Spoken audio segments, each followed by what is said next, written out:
decided we had to tell the news at the very beginning and tell it often in a very boring, factual way. Let me give you an example of great storytelling. Oprah Winfrey wins the Golden Globe Awards. And I want you to listen to the opening minutes of her speech.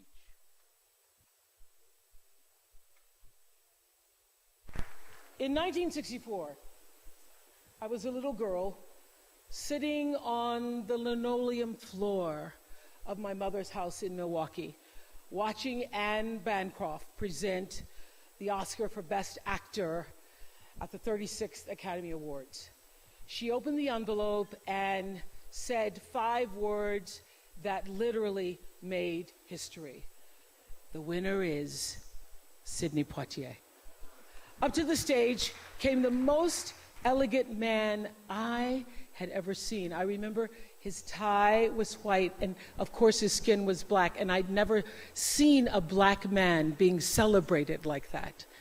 And I have tried many, many, many times to explain what a moment like that means to a little girl, a kid watching from the cheap seats as my mom came through the door, bone-tired from cleaning other people's houses.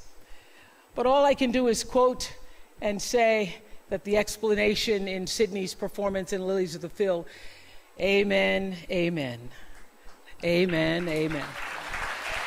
In 1982, Sidney received the Cecil B. DeMille Award right here at the Golden Globes, and it is not lost on me that at this moment, there are some little girls watching as I become the first black woman to be given the same award.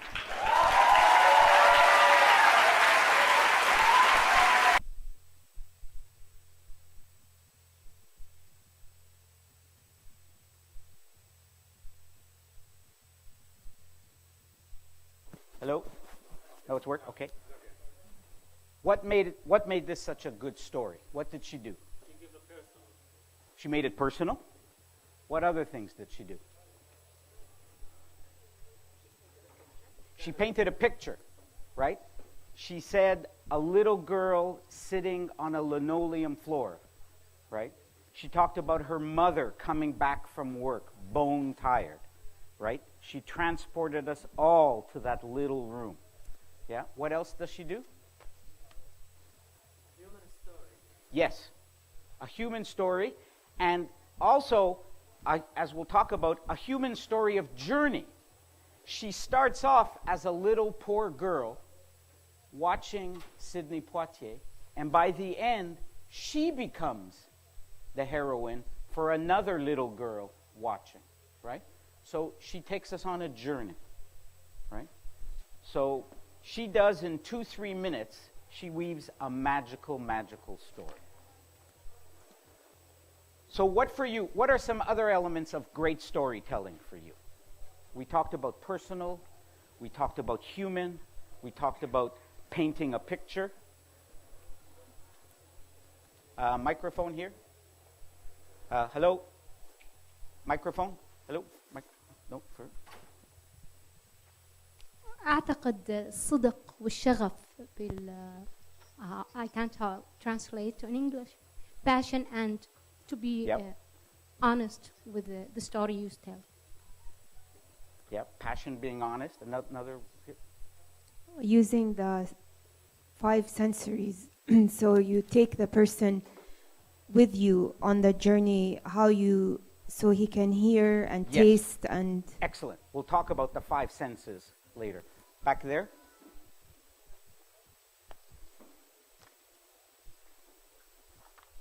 Conflict? Yes, conflict, right? Oprah is a poor girl in a poor home seeing suddenly a famous black man. You need conflict. You need a protagonist, right? Otherwise, it's not a story. So, these are some of the basic elements of storytelling, right? You need great characters. You need Oprah's story. You need great plot, which is conflict. We'll get to that. Obviously, you need great writing. And in our work, investigative journalism, you need accountability. Right? So let's look at these things, and we'll come back especially to the first one. So great plot, you need basic things like action, suspense, surprise, even humor. Right? You need to tell a story that's as captivating as fiction. Your writing has to be clear and understandable. Right? Oprah used no complicated words. I don't think there was a single word she used that was longer than 2 syllables. Right? It was clear what she was saying. And I'll give you some other examples of how she made some turn signals. She told us where she was going next. And of course, she didn't need accountability, but we need accountability. We would have to go to the Hollywood bosses who never let black people into the cinema. Our job is to hold power to account. What I want to look at first here is why characters, we won't have time to go into the other elements, but why great characters are the most important element in your story. No matter who they are, if you don't have people in your story, you don't have a story. You might have great research, you might have a great investigation, you don't have a story. That's the difference. So, what kind of characters do you need? Your characters can be bad guys or good guys, I don't care. But they have to be protagonists. They have to be people I care about. I could hate them or I could love them. I have to get to know them, and most importantly, and this is the weakest part of your storytelling, they have to change. Because if they don't change, it's not a story. It's just a news report. Oprah changed. Poor girl in the living room to a Hollywood star. Right? You need change. Now, your characters to start with have to talk. I'm shocked, well, not shocked, but I'm surprised when I read so many great reporting by ARIJ and in the Arab media by how little ordinary human beings actually talk. This is a terrific investigation that was done for ARIJ on some pollution and problems in Yemen. What I did here is I highlighted everywhere in yellow where a real person was talking. That's not a lot of real people. Now, this is still a tremendous investigation. It's excellent. Great research, great journalism. But it's not a story. Or it's not as powerful a story as it should be. Don't let your people disappear. I see often in your stories you have a quote at the beginning from some poor girl, and then she disappears. And the rest of your story is all the facts and the research that you did. Don't fall in love with your research. I know you did a lot of research and you worked very hard. I don't care. Right? I want to hear your story based on your research. This is a story I did. I trained last year in Turkey for Syrian journalists. And I went out at midnight one night with one of them, and I met his son, and I did a little story about children playing in a park from Syria and some of the people around them. So here is all my yellow quotes. I still got a lot of facts in, but I made sure I never went longer than 2-3 paragraphs. And in TV, you would never go longer than 2-3 minutes without a real human being speaking. All right. Second, make sure your characters talk. Second, make sure they go on a journey. This is one of the hardest things. Why is this hard? Because most of the time when you've met your character, their battle is over. You go into a village where a hospital has been bombed and the mother lost her daughter, it's over. The girl is dead. Right? You do a story on somebody who's fighting corruption, it's over, he's lost his job. What do you have to do? You have to go back in time. So if you're doing a story on somebody who's dead, you have to bring them back to life and tell me about their life. If you do a story about somebody who's angry, you have to first tell me when they were happy, when things were going well. If you're doing a story about when they were beaten and they've lost, you have to tell me about when they had hope. I'm going to finish the rest of it. There we go. If they did something bad, you have to tell me when they did something good. People have to change. This is a big challenge because, again, most of the time you're going to meet people, their part of the story is over. You have to figure out a way to go back in time. A good guide to this is what I call the 4 C's. The 4 C's are character, which is your protagonist. Who is your main character? Somebody I care about. Next, I need context. What do I need to know and why should I care? Then I need conflict, which is the guts of the story. And finally, I need a conclusion. What happens next? Every time, and we'll talk about this tomorrow in my session on interviewing, but for your story to work, you need the 4 C's. You need a character, context, conflict, and conclusion. Oprah had all 4 C's. Her first thing is a little girl. The context, she's poor, sitting in her room watching the awards. Conflict, she sees a powerful black man and she decides she could do it too. And the conclusion, she now is inspiring other young girls. Subconsciously, because Oprah's such a great storyteller, she put all these 4 C's in 2.5 minutes. You must have all these 4 C's in every story you do. If it's a 2-minute story or a 1 hour, or when I do 500-page books, you have to have these 4 C's. So let's look at an example. People know the story of Caesar, the famous photographer from Syria who smuggled out a lot of the photos. When I worked at Canadian Broadcasting, we did a story on Caesar, and one of the people we met was a young man named Mazen, who tells us his story of surviving in Assad's jails. When we met him, he was outside the jail. He was doing fine. We had to go back, we only had a few hours with him, and tell his story of a journey. So watch some of his journey. So when we meet him, his battle is over.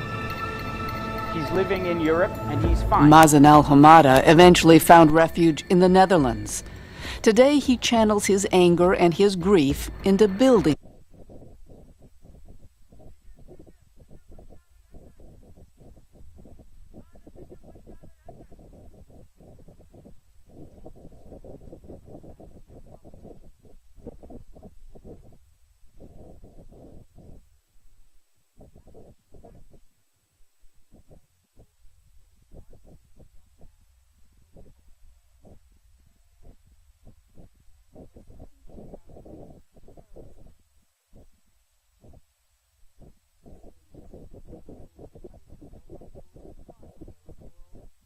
streets.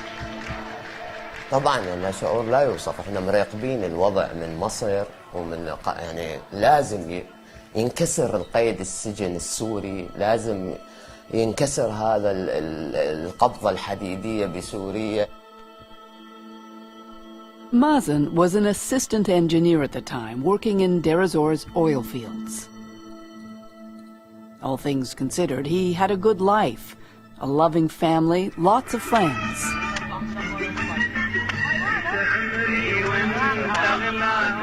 What he didn't have, he says, was freedom. So when the uprising started, Mazen was at the front with his camera, filming what he believed was change. It wasn't. Now we start the conflict, the guts of the story. Tanks were sent into Deir ez-Zor, arrest lists compiled. Those leading the protests knew they'd be the most wanted. اضطريت اني اطلع من دير الزور، اتخفى من هاي. اول شيء تخفيت بالريف، طبعا بريف المدينه، بعدين تخفيت ببيوت محدده، بعدين صرت اتخفى بالبراري بالصحاري تماما. فشفت الوضع مطول، فخطر ببالي انه دمشق مدينه انا اعرفها زين واعرف حاراتها واعرف زواريبها. Damascus seemed safer for a while. But one day, returning from delivering baby formula to neighborhoods under siege, Mazen was arrested. بس علينا الأمن حط لنا ما نشوف إلا تشدرنا بالقمصان وكلبشنا من وراه وصاروا بينا ضرب وبكاس وكذا وكذا ما نعرف مشان ايش وطلعونا حطوني بباكاج السيارة طول الطريق يقولون بدنا نقتلكم بس. It was the beginning of an ordeal he was soon convinced would kill him.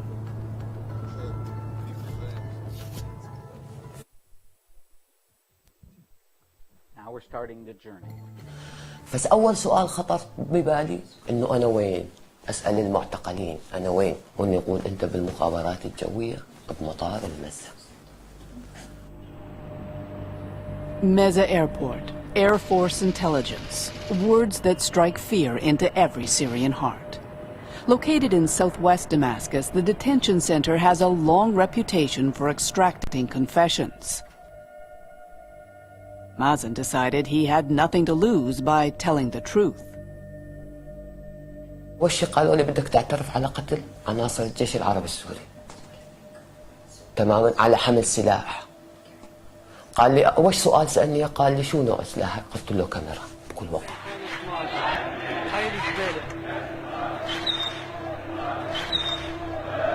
قال شو سلاحك قلت له بس كاميرا ما اعترفت غيره قلت له كاميرا كنت أصور كنت عم أنقل الحقيقة تماما بس قام نزلوني 4 ما اعترفت على سلاح نزلوني بالأرض 4 وجابوا لي عصي وبلشوا كسروا لي هاي ضلاعي هاي.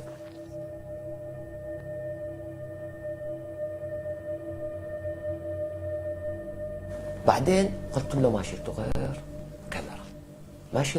غير كاميرا المهم طلعوني شبحوني حطوني كلب شهيشد ايديني هون ربطوها على بوري ايوه على شباك بارتفاع 40 سنتي عن الارض تماما وحطوا حذاء بلاستيكي باثمي وقالوا لي عض عليه.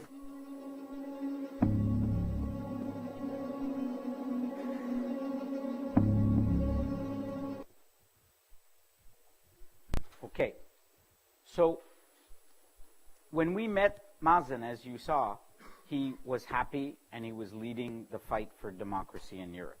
We had a few hours with him, but because we wanted to apply the rule of the 4 C's, we had to make sure in our questions and in our storytelling, we could go back with him when he was young and full of hope, then when he gets arrested and fearful, then when he's a victim of torture, and then finally when he gets out and becomes a truth teller. So we didn't, in our documentary, we didn't use all these clips in this order, but we had to film it to make sure we had it. So every time you meet somebody for your story, make sure you have the 4 C's from them. Make sure you know what makes them tick. What is their character? Then understand the context of their battle. Then get all the quotes you need about conflict. And then finally, what is the conclusion? If you walk away from your storytelling and you don't have those 4 elements, you're not going to have a story. Because look at what we had for Mazen. He starts off as an idealistic fighter for democracy. Then we give you the context. Repression, his hopes dashed. Then he becomes a torture victim, a witness, and a broken man. And finally, in his conclusion, he hopes the world will listen to his story. So we took him on a journey. And that's what you have to do with your stories. All right, the first big point I wanted to make was your characters must go on a journey.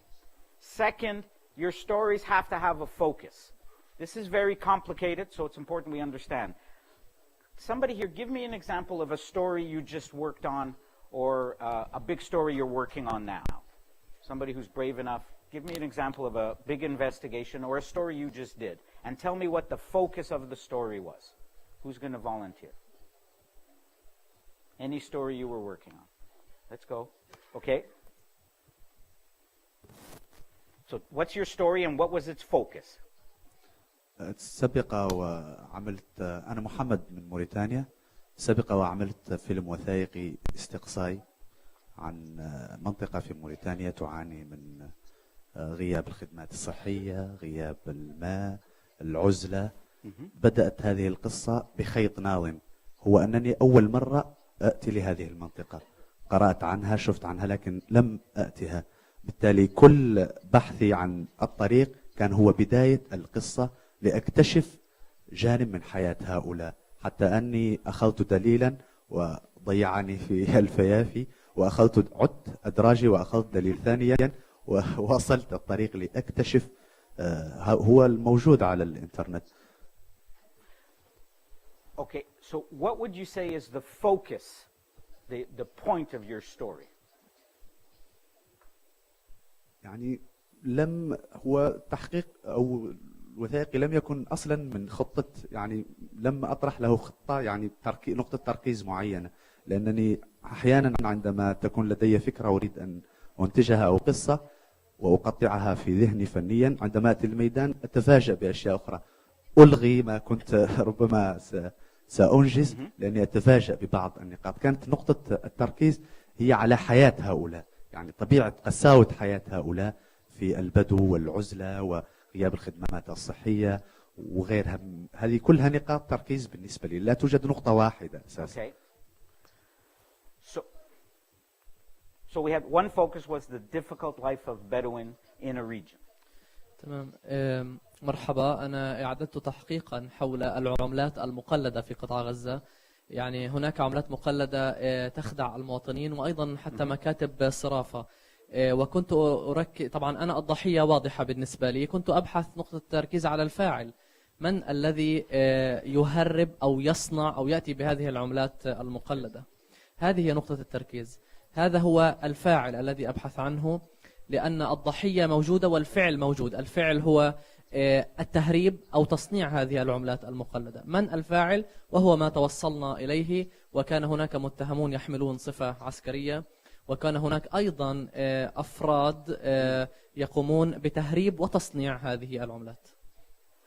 So let's get one more example. I don't want to get too many examples because we're going to run out of time. Okay.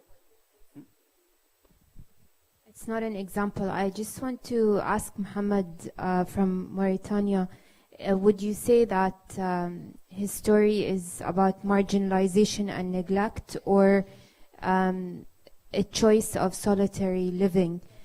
Because based on that answer is the storytelling. هو كذلك القصة فعلا تحكي، عندما ترجعين للقصة على اليوتيوب تجدي بأن الخيط الناظم يظهر هذه التفاصيل، تفاصيل الإهمال، الحياة الصعبة التي يعيش هؤلاء. رغم ذلك الحكومة عمدت إلى جعل نقاط صحية بعض المرافق الأساسية، لكنها غير كافية. هناك 25 تجمع بها بدو يعانون من غياب هذه الخدمات الأساسية، يشربون الماء الغير صالح للشرب بالمرة، يعني يعاني البعض منهم أمراض مزمنة. بالتالي الحكومة مسؤولة من هؤلاء.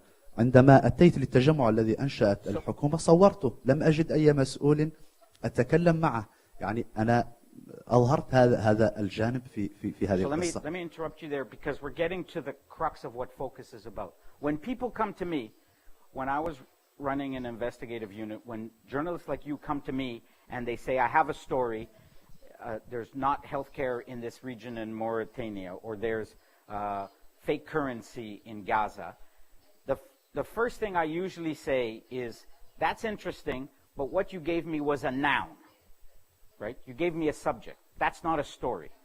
I need a verb. I need people. I need action, right? You can't do a story just based on a subject, right? Focus means what is going to outrage people? What is your story about? And the way to test that you have a focus is you have to be able to explain it to a 5-year-old. You have to be able to explain it to your 5-year-old daughter or your niece. Because if you can't explain it to a 5-year-old, you don't know what your story is about. And most of your readers and TV watchers have the attention span of a 5-year-old. So test yourself. Go home and somebody says, I'm going to Mauritania, and they say, why, Daddy? Because it's an isolated region. Why, Daddy? Because they don't have health care. Why, Daddy? 5-year-olds are amazingly smart. Why should I care, right? So, in order to have a focus, you must have a single declarative statement that a 5-year-old can understand. There has to be action-reaction on both sides, and there has to be human beings. So the focus I need is Musaf Salaf can't get health care for his family in Mauritania because the government is corrupt and is not building hospitals, or because, I don't know what the because is, you have to find out. Fake currency, the focus has to be a shopkeeper lost thousands of dollars in Gaza because there's fake currency circulating and Hamas isn't doing anything about it. I don't know what the focus is, but you've got to find that focus. And you've got to be able to say it in a single sentence. And if you can't, you don't have a story. So, when I did a story on child sex tourism in Cuba from Canada, I said, I want to do a story on child sex tourism, but that's just a noun. Then I said, we need that child sex tourists flock to Cuba. That's getting there. And then we found an individual, and we found that he could keep going to Cuba and rape little children in Cuba because the Canadian government wasn't keeping track of sex offenders. Now I had a story, right? And it takes time to do that. Here's a good example of a story that ARIJ did on marital rape. A very powerful story. And here's a pretty good focus, right? If you read it, it talks about one woman being raped by her husband, and the fact that so she can be raped by her husband and nothing will happen because of the laws and the problems with the government.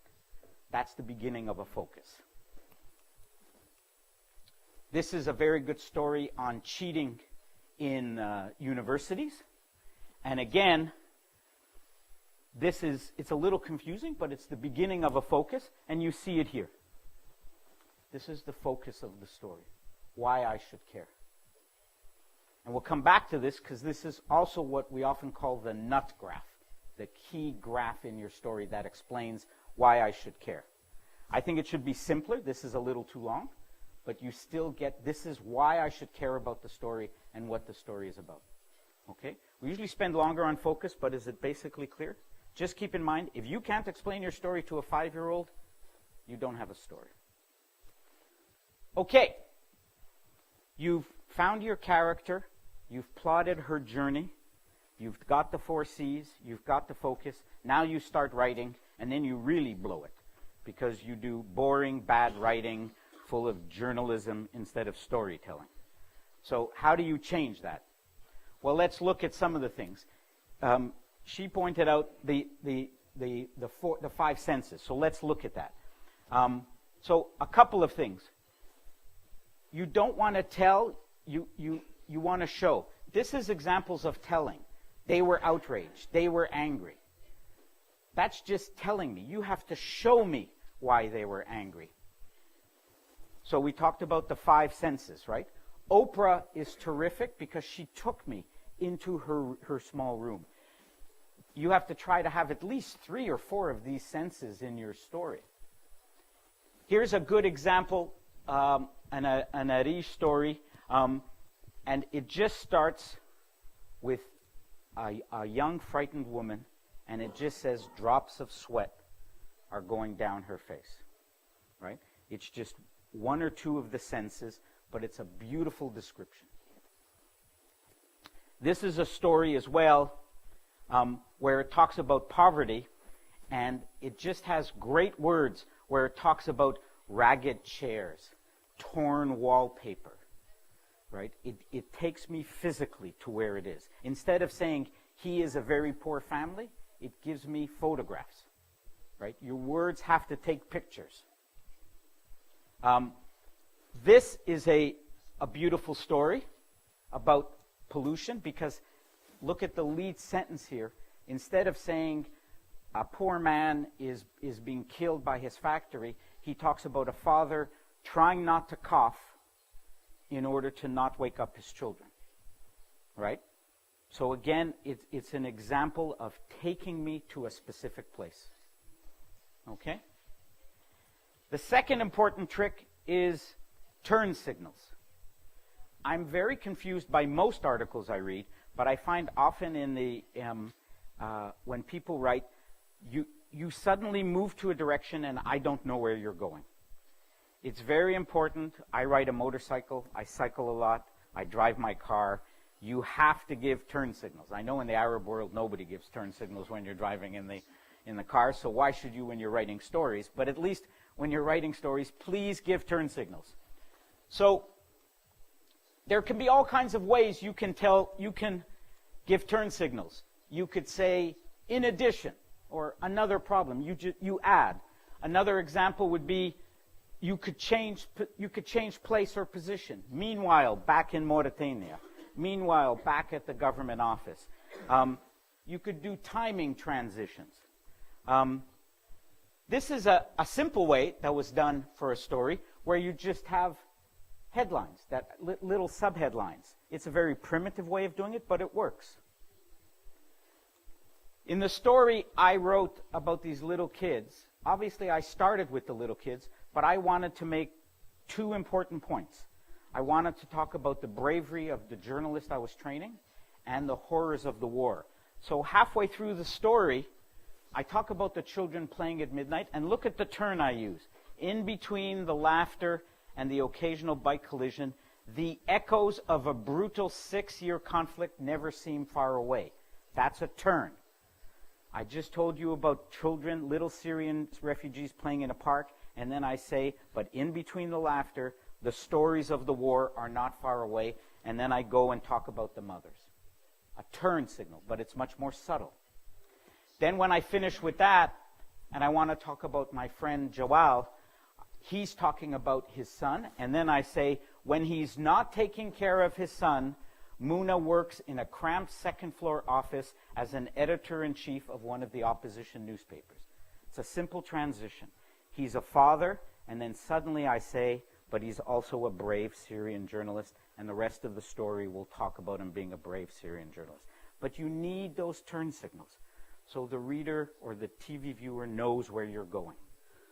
In my mind, I knew I was going to start with the kids, then talk about the mothers, and then end with Joal. But I had to plot the turn signals so people knew where I was going. Okay? Very important. Okay, this is the fourth point I want to make. Most of you go out and do all your research, and then you come back and you start writing your story. I want to encourage you to start writing your story the day you get your assignment. Even if you haven't even begun your research, start beginning to write your story. I do this all the time. It's because you are two things. You're an intrepid reporter, but you're also a storyteller. And you need to be both. And the problem is, you spend 90% of your time doing the research, 90% of your time doing the interviews, and then if you're lucky, 10% of your time writing, right? You come back, you have a day or two to write, maybe a week if you're editing TV. This is completely wrong, right? When I was in Afghanistan or Baghdad, I spend months doing my research and then only days of writing. When Steven Spielberg makes his movies, he spends 70 days filming, but then he spends a year editing. Think about that. He spends a year, of course he's a billionaire, but he spends a year editing for a story. He already knows how it ends, and he's written it. He could change it any time. He still needs a year to figure out how to tell it, even though he has the script in front of him. Me and you, when we go out into the fields of Mauritania or in Gaza or in the refugee camps in Turkey or in the battlefields of Syria, we don't even know how the story is going to end. And yet we think we could write it in a day or two? Not possible. You have to start planning out your story, and of course it'll change. So I start writing my stories right away. So what you need, most of the time, you let your reporting influence your writing. I'm trying to revolutionize that, and your writing should help guide your reporting. Because when you start writing, you'll realize, wait a minute, I don't know this. I need to create a scene. I'll give you an example. I did a famous documentary and then a book on a young man who was going to be hanged for a murder he didn't commit. And he was now a grandfather. He got saved, but we got him acquitted. And I spent many times interviewing him. I had all the facts. And then when I sat down to write, he was dancing with the little girl who was going to be dead later on. And they were going to say he killed her. He wasn't. He was innocent. And I realized for my scene, I needed to know what they were dancing to. So when I started writing, he was dancing. I said, wait a minute, what were they listening to? So I had to go back and find out what was playing on the radio. So you need to start writing, because the minute you write, you will see the holes in your story. I'm trying to write a story right now here at ARIJ next week for a Canadian newspaper on the state of Arab journalism in the wake of the murder of Jamal Khashoggi. And if any of you have stories, please come and tell me. So I've already done interviews with 4 or 5 people here, but I started writing it already on the plane over here because I knew some of the things I wanted to say. And as I started writing, I realized I'm going to have to find somebody whose life has been threatened, but he has not given up. Because as I was writing, I said, wait a minute, I need that voice. So my writing, whoop, that was moody. My writing influenced who I was looking for. And I just had an interview. Isn't that a kind of an issue when you're writing influences, that doesn't give you the opportunity to look into the other thing? I'm sorry, I have to say it again. Yeah. So shouldn't that be a little bit biased, because then you would not be able to see the other view? Absolutely. So she raises a good point about bias. I'm not trying to find conclusions, and I'm not because I don't know what my research is going to find out. I'm trying to figure out what are the voices that I need. And like any plan, I do a structure and I throw it out the minute I land on the ground because things change. But at least I know what I need, right? Whether I'm, and I was surprised by some of the things I heard here from the journalists. But I knew as I was writing, I needed the voice of somebody whose life was threatened and they decided they would keep going. And in my writing, it influenced me. So it's really important to start your writing. Okay. So, again, to recap, because you've listened to everything I've said, you found great characters, you figured out their journey, you figured out your focus, you're a great writer, so you started writing in pictures and with all 5 senses. Now comes the hard part. You have to structure your story, right? Now, if you don't have a structure, this is what your story looks like. It's all your research, all cobbled together. Now, what you need in a story, Oprah's story, was you all understood it, even if English isn't your first language. Why? Because she had a beginning, a middle, and an end. She had a clear focus, and she followed a chronology. Let's look at these points. Usually the elements in a good story, in print and even in TV, is you need an opening scene that grabs you, right? In the story we found about rape, we had a young woman whose sweat, she's waiting in the courts, and there's beads of sweat. In the story about pollution, we had an old man trying to not cough to keep his children awake. You need a scene. Oprah starts with a little girl sitting in linoleum watching TV. I need some kind of scene that grabs me. Then usually you need a good quote that builds the tension. Then, usually very near the top, you need the nut graph, right? Which is the focus of your story. That's the rest of it in Arabic. Okay. So you need good openings. Everybody might remember this.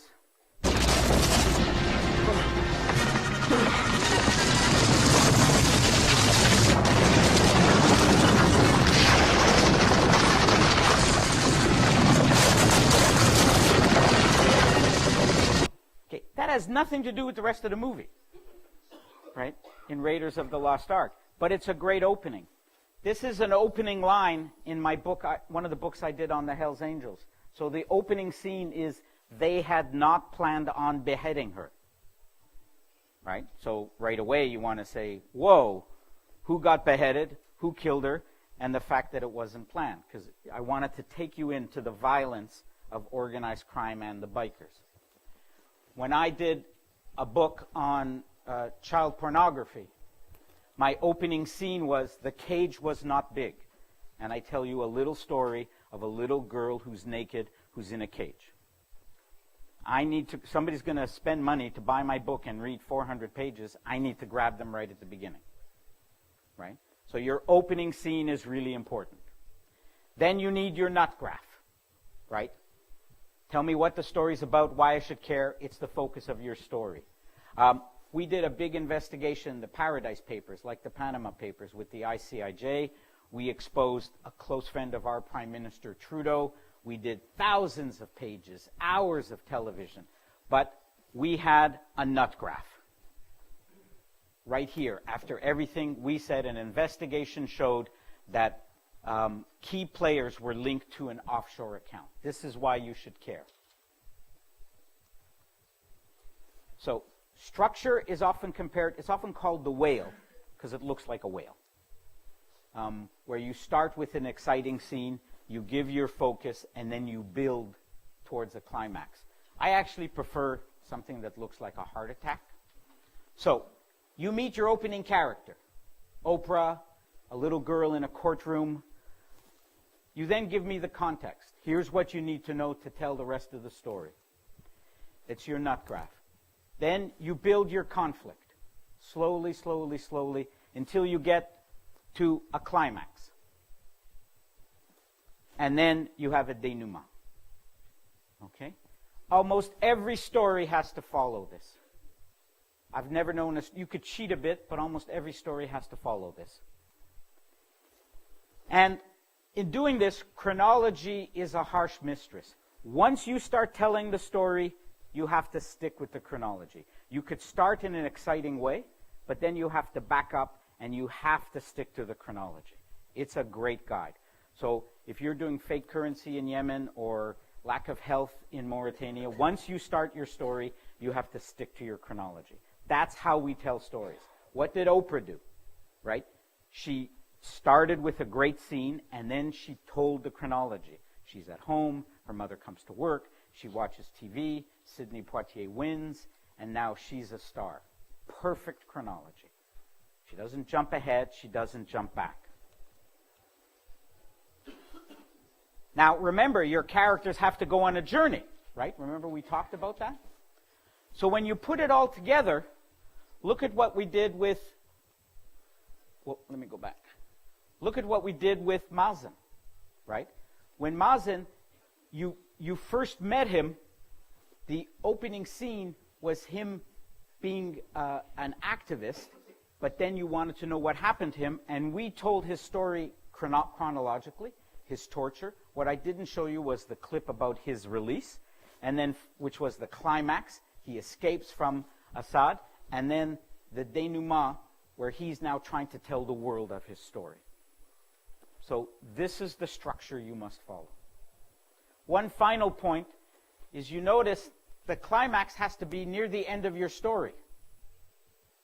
Right? I know in news we're trained to give away the point of your story in the first sentence, the lead it's called, and sometimes you have to do that. But would you read a mystery novel if the first line told you who killed the person? Why would you read the story? So that's right. It's like, who did it? The butler did it, and then you go on. So, again, to use my movie examples, it's called Raiders of the Lost Ark for a reason, right? It's not called Finders of the Lost Ark. If anybody remembers this movie, do you remember when Indiana Jones finds the Ark? In the last 3 minutes of the movie, right? That's what you have to do. If I'm going to read your stories that are 1,000 words or 2,000 words, or watch your TV report that's 5 minutes, you need to keep me till the very end. This is a little trick I do. When I'm structuring my stories, I take little yellow sticky notes, and I'm always moving them around. So I write notes for each character and each scene, and I keep moving them around until I'm satisfied. And even then I change it. There's a question here.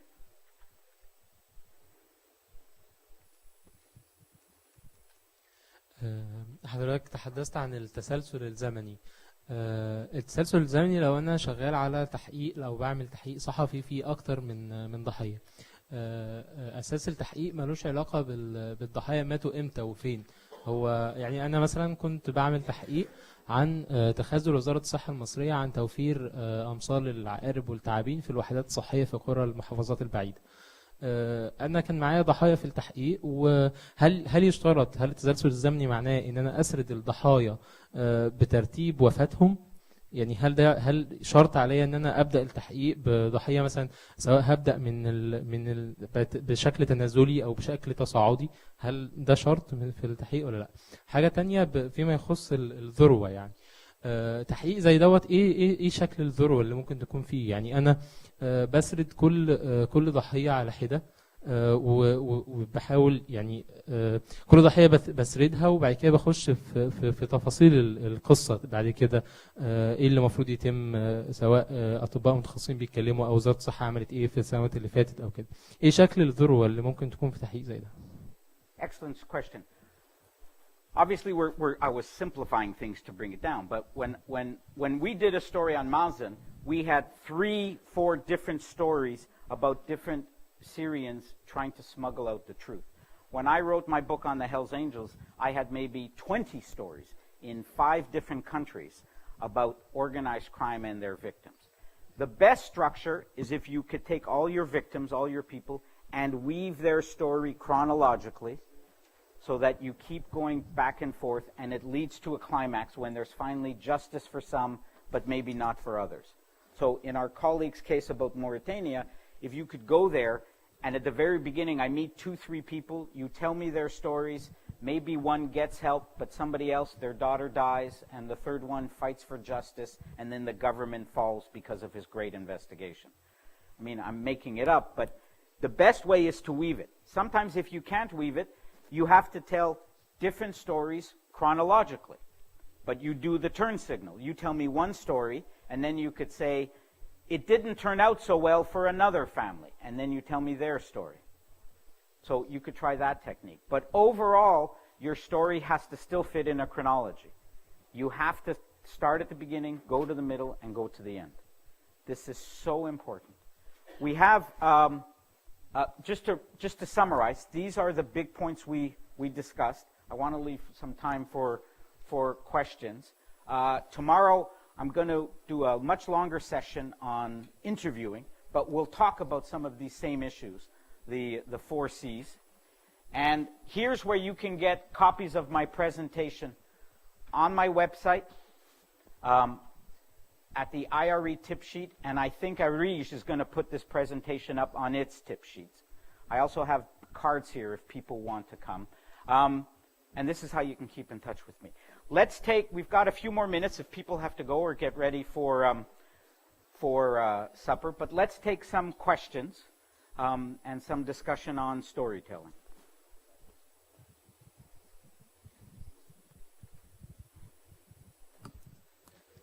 طيب أنا فادي صحفي فلسطيني من غزة. كنت أود السؤال بما يتعلق بموضوع الخلفية التاريخية، يعني عندما نتحدث عن قصة مثل قصة مازن ونستعرض الأحداث التي دارت بداية في سوريا، ثم نستعرض المنطقة الجغرافية التي كان هناك خرجت فيها مسيرات، ثم بعد ذلك ننتقل لقصة مازن بشكل مباشر. ألا تعتقد أن هذا من الممكن أن يعني يشعر المشاهد بالملل أو مثلا بالقارئ إذا كان يقرأ هذه القصة؟ أنا أعتقد أن المسألة نسبية ربما، لأننا من الممكن أن نقدم قصة مازن وهو الآن في أوروبا ينادي إلى الحرية بالنسبة للسوريين، ومن ثم نقول أن هذه جاءت بعد معاناة، هذه المناداة للحرية جاءت بعد معاناة بعدما خضع مازن لسجن أو وقع مثلا في ضحية تعذيب في سجون النظام مثلا. وبالتالي هنا يعني ربما المسألة أعتقد أنها ربما تكون خلافية في مسألة الاستعراض التاريخي للقصة. It's a very good point. You know, in the 4 C's, context should be the shortest one, right? You tell me the character, you're then going to deal with conflict, which should be 3/4 of your story, and the conclusion. Context is the one you want to get over with as quickly as possible, right? I mean, to some degree, it's all the boring stuff you have to tell the viewer or the reader so that they can understand the rest of your story. Usually, if you're really talented, you can figure out a way to tell context not just at the beginning, but you sprinkle it throughout. That's what we did. We didn't tell all of, we said, Mazen was in Deir ez-Zor, there was a revolt, here's what happened. But you're right, you just want to tell the most important. What I'm surprised at when I read a lot of ARIJ investigations, just as you pointed out, is after an interesting lead about a person, the next 10 paragraphs are context about boring laws and regulations, and I've completely lost your character. So you're right. Ignore context. Microphone? And then we'll come. أنا سؤالي راح عن كيفية اختيار البطل في القصة أو القصة الرئيسية. I don't have any. Whoop. أوكي. سؤالي كان عن كيفية اختيار البطل أو القصة الرئيسية في التحقيق. هل نحن عادة نختارها من خلال الشخصية التي تكتمل بها عناصر القصة كالأسباب والنتائج وتحققها في شخص هذا البطل، أو كيف ترى ذلك حضرتك؟ It's very hard. It's a very good question. How do you choose? And remember, 2 minutes. You remember, you're trying to choose a protagonist, not necessarily a hero, right? You need a character who will drive your story, right? It could be an evil person, right? Once you start with a character, you might find out they're not good enough. Maybe you need 2 or 3 characters, secondary characters. We had Mazen, but we had Caesar and 2, 3 other characters. It's always better if you could have 1 character, but in my books or in my documentaries, I inevitably have 3 or 4. One's going to be the main character. I had one girl I did in my book on child pornography who was the main character, but I had many, many other examples.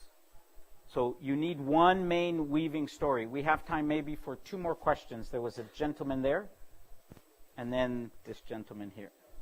And then you can come up after, we could have more questions, obviously. سؤالي بالنسبة للشخصيات المتعددة والتسلسل الزمني.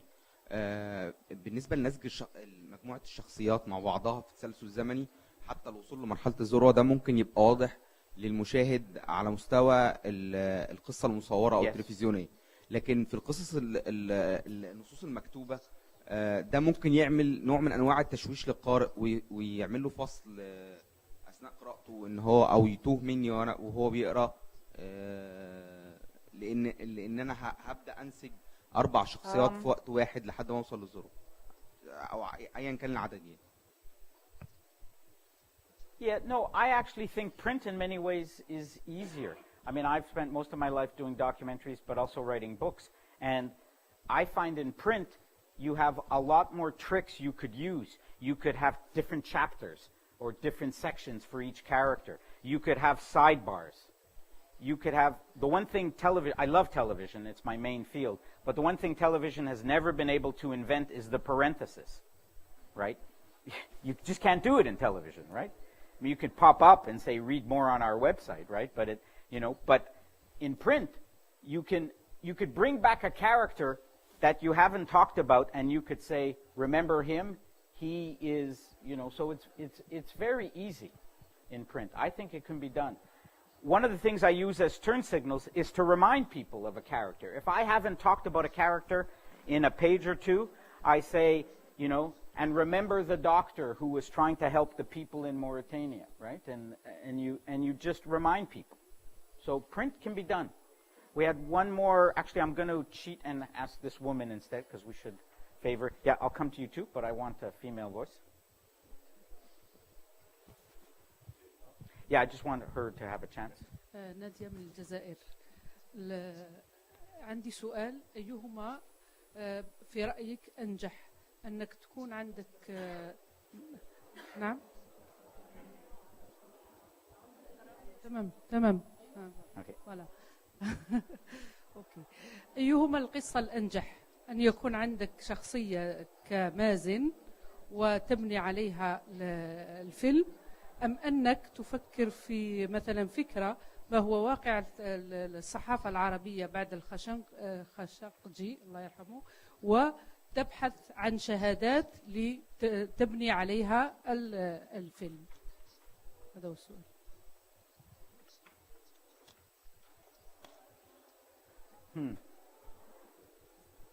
Well, I think you need both, but like in the story I'm going to try to write next week for a newspaper about ARIJ and Arab journalism, I'm going to talk about ideas because it's an opinion piece. So I'm going to do ideas, but I need characters. But I'm writing an opinion piece. Most of the time when you're doing journalism, you're telling a story, and it can't be about ideas. It has to be about characters, right? The character is the most important. And through the character, you'll tell your ideas. Or write an ideas piece, write an essay. But it's not a story. Let's take one more question, and then people can come up after, because I'm microphone over there to this. Okay. أعتقد أنه ليس من الصعب سرد قصة إنسانية مرتبطة باستعمال كل النصائح التي سردتها في عرضك من ملامح واستعمال حواس وإبراز خلفية ثقافية أو عائلة لشخص ما. التحدي الذي أجابهه أنا شخصيا ولم أجد إلى حد الساعة عملا مرضيا بالنسبة لي فيه هو عندما أتحدث عن مجال ما. أعطيك مثالا، سبق أن اشتغلت في عمل لم يرضيني حول واقع الواحات في الجنوب الشرقي المغربي في مستويات مرتبطة بالتغيرات المناخية والسياسات العمومية المنتهجة من طرف الدولة. هنا لست أمام شخص أم شخصين، لست قادرا على جذب الناس للقصة من خلال الملامح والآلام والأصوات إلى آخره. أنا أتحدث عن جغرافيا، كيف أجعل من الجغرافيا أو المجال بطلا. That's a good point. Sometimes you are going to do stories where you're not going to have too many real human beings. God willing, you won't have too many like that, and you have to struggle hard. But you made an interesting point. We talked about characters, but you could do a story where a mountain becomes a character. A mosque could become a character. Obviously, it's easier if your character talks, but you have to figure out a way to make the geography talk. If you're doing a story on a river, you tell the story of the river. It's just hard, because the mountain or the geography won't talk. You have to figure out a way to make them talk. You still have to find a voice for your characters. If your character is a river, that's what you have to do. She's giving me the evil eye because I have to wrap up. There's another conference. Okay.